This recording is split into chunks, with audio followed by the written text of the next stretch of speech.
الشيطان الرجيم. بسم الله الرحمن الرحيم. تحسنت بذي الملك والملكوت واعتصمت بالعزة والجبروت والجبروت والجبروت والجبروت والجبروت والجبروت والجبروت والجبروت والجبروت وثقت من الحي القيوم الحليم الذي لا ينام ولا يموت. دخلت في حفظ الله، دخلت في حفظ الله، دخلت في امان الله بحق كاف وهاء يا صاد. كفيت كفينا كفيت كفينا كفيت كفينا كفيت كفينا كفيت كفينا وبحامي معز القاف هميت همينا وبلا حول ولا قوة إلا بالله العظيم. اللهم إني أسألك باسمك الجبار الذي جبرت عليه جميع خلقك.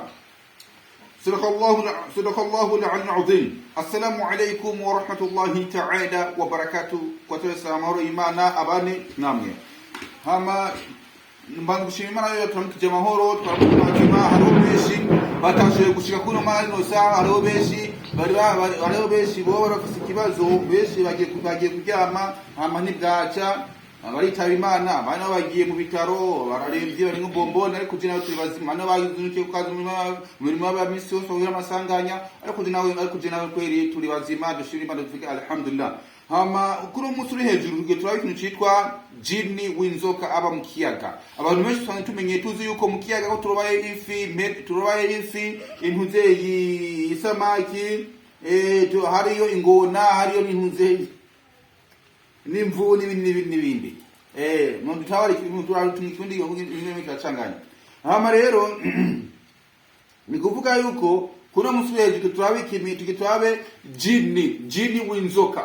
Jini umwe aba mu nzoka. Uwo jini ni jini ameze nk'inzoka, ni jini w'inzoka. Kandi uwo jini ari mu bwoko bw'amajini mahaba, ari mu bwoko y'amajini asambuza abantu, abomoza abantu, yahokanisha abantu, abuza abantu kuvyara arimo. Ni jini w'inzoka aba mu kiyaga. Mu miyaga hariho ibiyaga indwi. Mu biyaga indwi wewe uri kurayumviriza nushaka kunahura ariko kubega abantu bakora kano kazi nk'akakiwacu bataruca mu kuvuga. Jini uyo rero jini w'inzoka arafite ibimenyetso rero agaragaza. Ni ibimenyetso bigaragaza uwo jini w'inzoka navyo nibi bikurikira. Wewe muntu ukunda kurota ubona mwijoro usubye mu joro ukabona haraje umuntu muremure cyane gose, uwo muntu muremure cyane gose ukabona umuntu w'umwarabu ariko ukarota ubona uri mu kiyaga hagati, ukarota ubona ko ugendera mu mazi kandi amazi maremare ariko ukabona umuntu ngene karagenda umuntu ukabona ngene ari muremure gose ari afite inzobe ariko ntusho kubona uwo muntu aho ahera naho ahereza. Kesha uwo muntu ukunda gusanga gizene asa n'abarabu. Ni kuvuga iki cyo kimuzigaragaza yuko ufise iki wewe uwo muntu akuje amahoro ari jini w'inzoka, wo jini aba mu kiyaga hagati. Ikimenyetso kigira kabiri naco ni kuvuga iki kurota cyane indoto ziteranye ubwoba. Kurota indoto zigenze ziteranye ubwoba. Unakota indoto zigenze ziteranye ubwoba. No kurota uriko urosa. Muntu ukunda kurota uriko urosa umwana. Bantu nkakota nko murosa abantu. Rosa ko tukurosa umwana mufise cyangwa ko tukurosa umwana atanu umwana ufise twana arongurwa. Bisigura yuko uyo niki izo ni dalili. Vile bimenyetso bigaragaza iki bigaragaza jini, bigaragaza ishetani ry'inzoka riba mu kiyaga hagati. Cyane nko muri Tanganyika n'ahandi. Ikimenyetso kandi jini w'inzoka kenshi na kenshi arakunda kuza wasinziriye uri umuntu w'umukenyezi ukajya mu ijoro ukarota ubona ikiyo kinini cyane gose.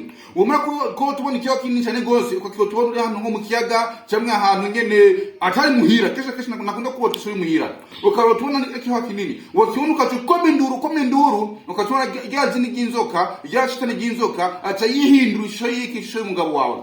Amaze kwindusha y'umugabo wawe ukavuga ati yo nari mfuye wari hehe iki kumbe niwe yagiye yacina kandi kwihindura ishusho acaza musho y'umugabo wawe. Muri manye rero agiye gumajya anya bigaragara akavaja gizene hagusambanirije ukava gusambanya nicyo kizini cy'inzoka. Ugasanga rero mwijoro hagezaho nshaka kubona n'umuntu n'umufasha wawe akaca umubwira ati je numva narushe gusa kuko iyo agiye ahagiye gukoresha ivyo onya uraruha gose kumva umenga ntangoga ofisi. Nyemwe bakenyezi hageze yuko mushaka kubona n'abakenyezi n'abagabo banyu ukaza wumva umugabo wawe ngata je numva narushe cyangwa umugabo n'umugabo ngoroti je numva narushe. Kesha na kesha ivyo bimenyetso bigaragaza iki iryo shetani giki ry'inzoka riba mu kiyaga hagati. Ikimenyetso kigira gatatu kigaragaza ko wewe urozwe ubuzwa amahoro ni ikimenyetso cy'inzoka ni iki.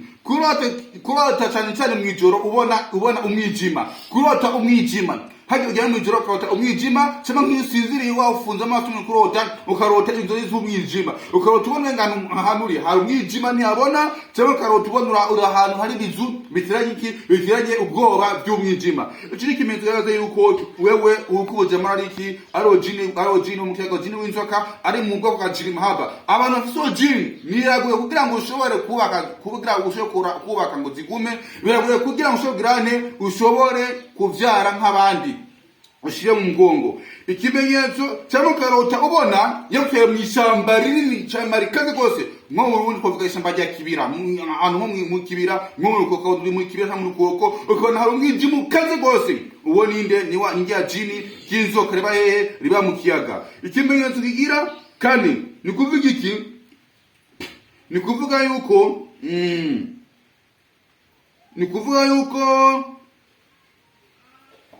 ni kuvuga yuko iyo umaze kuvisa iki kijini cy'inzoka biragoye ko ushaka kurongora cyangwa ushaka kurongorwa, biragoye ko ushaka gukora ikintu gine neza. Niba abantu mukora ibintu bisubira inyuma, abantu muri mu kazi ababosi banyu tukakafuta nabi, abantu muri ku kazi mushaka gukora imyaka n'imyaka ntihabongere umushahara, babongera bakongera amafaranga umushahara w'imyica ntikize. Babantu ivyo mukora byose bigora bisubira inyuma, babantu musosi mangu musubiye mangu zaju ari umuriro, babantu tekiniki mushaka gukora mushaka kugenda neza. Uwo ninde ni jini w'inzoka aba muhehe wa mu kiyaga. Ikimenyetso kigira gatandatu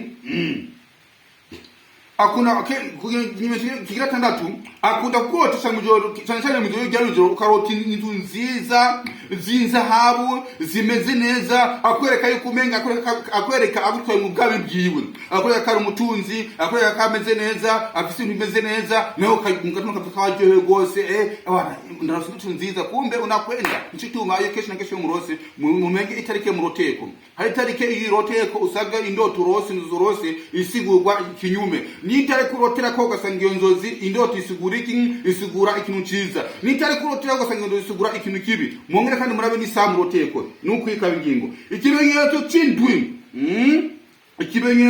ni kugirane ni kugirana ikimenyetso kigira indwi kigaragaza uwo jini w'inzoka, kigaragaza uwo jini w'inzoka naco niki mucamake rero uyo jini w'inzoka umaze kuba ukunda kurota izo ndoto zikaba zikunda kuza kuzira mu buzima bwa misi yose, witege ibi bitatu bikurikira. Ikintu cya mbere witege yuko wewe atakintu na kimwe cy'umugambi uzokora ngo kigende neza. Witeke yuko ushaka kugenda kuranguza gushaka umutaye wa mu bintu, ugashaka umutaye wa emiro bintu byawe aho kugira ngo wunge ugasanga wahonge igica kabiri cy'umutaye wakoresheje. Witeke yuko atamushaka guhereza amafaranga yagusubize nko yarari. Witeke yuko udashobora kuzogira biragoye kugira ngo ushobore kuvyara nk'abandi. Witeke yuko bigoye kugira ngo ushobore kuzoboneka neza ku bantu, kuvuga iki uzokabura muntu w'imikoshi w'imyaku bivuze ko byose kwa byose byabamisubira inyuma. Mumwe kuranyumviriza aho hose, uri hanze y'igihugu, uri mu gihugu hagati, aho uri hose girageza gwikebuke urabe no menyetwa kwabuze imisi yose urare kabyose kugira ngo dusheho kugufasha kare kwavuga ngo wankanga kugarura imbwa ikiri hafi wankanga impene ikiri hafi yamara kurenga imirambi ukagira nti ukabira ntayo. Kuri ubwo rero twe twashikanye ahasigaye na hanyu. Murakoze wa hadha. Assalamu alaikum wa rahmatullahi ta'ala wa barakatuh. Kwa tara Islamu amari bana